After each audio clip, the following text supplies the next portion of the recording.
No. Ceann Comhairle, I want to raise the issue again with the Tánaiste, and it's the issue of protests against the installation of water meters, which are taking place in big estates across the city and country. And I want to state that, contrary to what the Taoiseach said when I raised this issue last week, that these protests are being organised by outsiders, that is not the case. It is not, as he said, the so-called usual suspects, but they're taking place spontaneously with local residents, with children demonstrating their objections to the water charges. I want to raise the question of the right to engage in peaceful protest, as guaranteed under the Article 40 of the Constitution, and that is the right to assemble without arms. These protests have been taking place peacefully until someone somewhere decided to change that decision. We now have a position whereby peaceful protests are being forcibly broken up by large numbers of Gardaí. People have been manhandled, pushed, pulled and shoved, and in some cases in a very aggressive manner. There have been numerous arrests. I want to give you an example of a very small estate, 27 houses off Clanbrassil Street in my constituency. Only 27 houses, but 19 Gardaí were brought in there to protect the Irish, so-called protect the Irish water workers. One resident was taken to hospital yesterday with an ankle injury, and in Clare Hall, 26 Gardaí were involved, taken from stations across Dublin. And there was a switch today to St Donoghue's and Donaghmede, where over 100 residents have come out in protest, and there's a large Garda presence again, and there's been 2 arrests. Is this not a strange use of limited Garda resources? And does it not raise the question of political policing? Is it right that the police force are mobilised to break what is popular resistance to an unjust tax? These protests are going to spread, Tánaiste. It's not sustainable for the Gardaí to have such numbers policing these protests, which last all day. Any idea that these peaceful protests can be crushed by the use of large numbers of Gardaí is fanciful. And I'll finish up on this point, Ceann Comhairle. I can also assure you in Tánaiste that you will see the real extent of the opposition to these water charges and the anger about them coming on top of the property tax. You'll see this on Saturday, when tens of thousands, maybe hundreds of thousands, will demonstrate in favour of the right to water. And would it not be better now, Tánaiste, to accept the reality and scrap the water charges? A motion condemning the heavy-handed tactics in trying to suppress these protests was passed this week in Dublin City Council. The Mayor and Dublin City Council has indicated he wants to meet the Garda Commissioner, and he's unhappy with the actions of a small number of Gardaí. Would you consider, Tánaiste, intervening to defend the right to peaceful protest? Well, first of all, in your long prepared statement there, I have to say that I've received a lot of complaints from people who find themselves intimidated by some of the people taking over their estates and actually deciding what their attitude should be in relation to Irish water. I understand that there's a range of views in this country in relation to Irish water. A lot of people, this may come as news to you, want to see the very bad situation that has existed in relation to investment in our water changed and turned around. We have problems ranging from people in the country who are on boil water notices because the water infrastructure is totally deficient.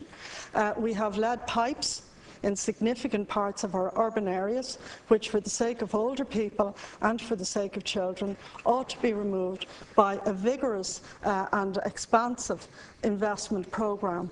And we also have, particularly in the Greater Dublin region, which is attracting a huge amount of construction and investment in jobs.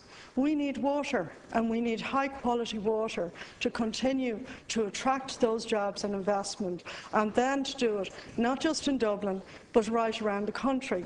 Now, there, if you like, the arguments in favour of why we as a country should have in the past spent a huge investment on our water infrastructure.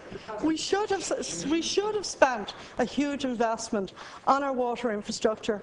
There was a lot of money spent, just bear with me, Deputy Kelleher, there was a lot of money spent, but it was spent by 34 separate local authorities in what I'm sure even the Fianna Fáil people who were in government at the time, they meant well. I'm not saying anything that you didn't mean it well.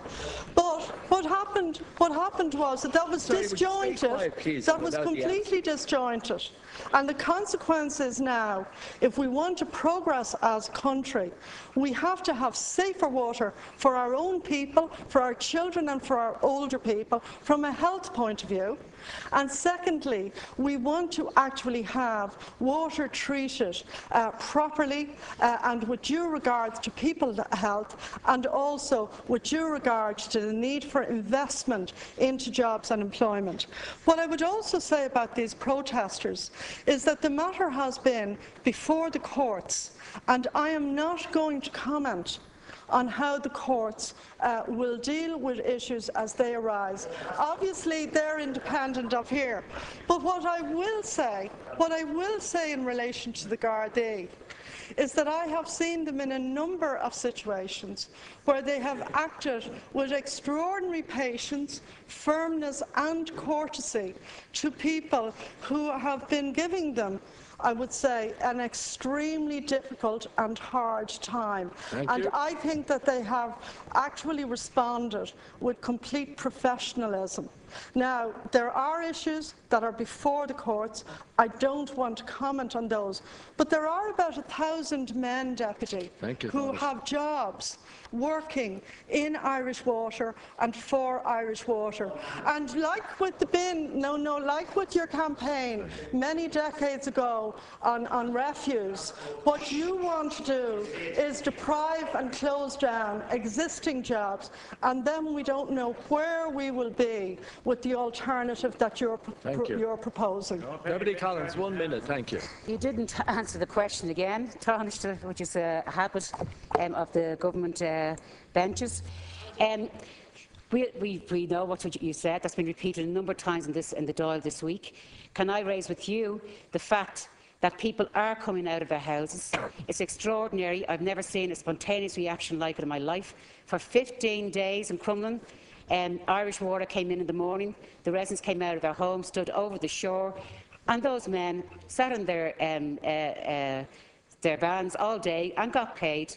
And they moved out of Crumlin 15 days afterwards with not one water metre going into it. And the same in Drimna for 5 days. Now, these men are getting paid whether they actually put a water metre in or not. So using that argument is absolutely false, and trying to throw the issue another way and raise dust in people's eyes. The fact of the matter is there's peaceful protesting in the communities.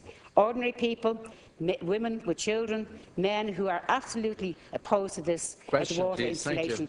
So will you not agree, Tánaiste, that people have a right to say no and move on to the next one if the other person wants to have that water metre? They have the right to say no, and will you not condemn the tactics by a small number of Gardaí who are stepping out of control and creating chaos in the communities?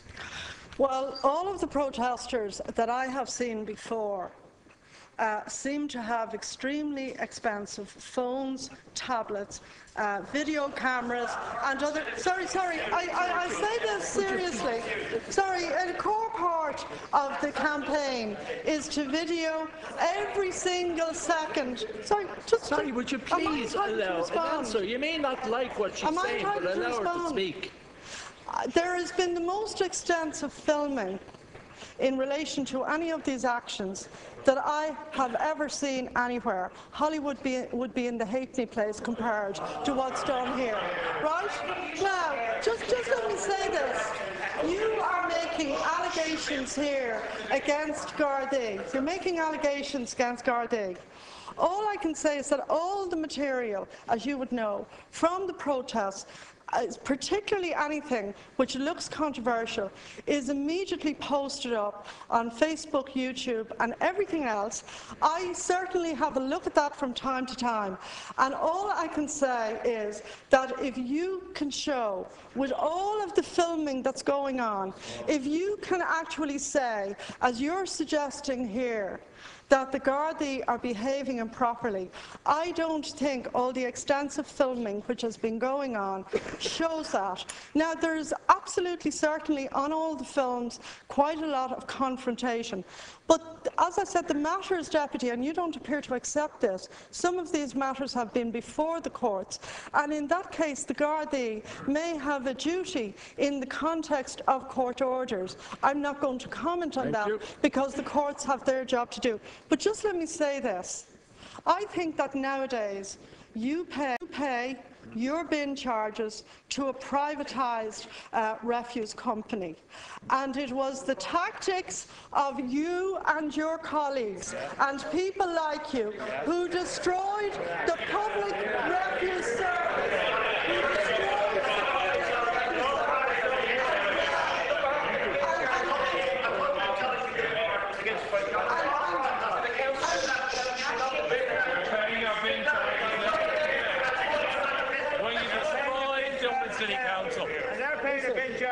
Listen, as a minister, I think you should show greater restraint and resource leader. Now, would you please, this sort of rowdyism doesn't appeal to anybody. Doesn't appeal to anybody, and come up to my office and listen to the complaints. And the same individuals are involved every day. Now, would you please, we're in a democratically elected chamber, and people are entitled to their views and express them properly, not to be shouted down. I just have one final sentence to say, and it's this. If you have evidence in relation to the matters that you're raising, I think that you should bring them to the Gardaí, because the Gardaí clearly operate in this country as a very professional force. Thank you. And I think that you should also bear in mind, notwithstanding what you said earlier, that a lot of people do not like some of the people, not all of them, but some of the people who've arrived in estates to organise, arrange and create blockades. And they actually would like those people to leave their estates. Are they going to say that when there's a large organised protest? Not particularly, for reasons you understand and I do, but privately that's what they're telling people. And the last point is this. If you encourage people to run up large water debts, as you encouraged people to do the same on previous occasions in relation to other public charges, you know, as I do, that the consequences for a lot of ordinary families is that they become mired in extremely difficult debt situations. You've gone on to another protest, and the pieces are left for all of the other political parties to pick up subsequently. That completes Leader's questions for today. And I move on to the order of business.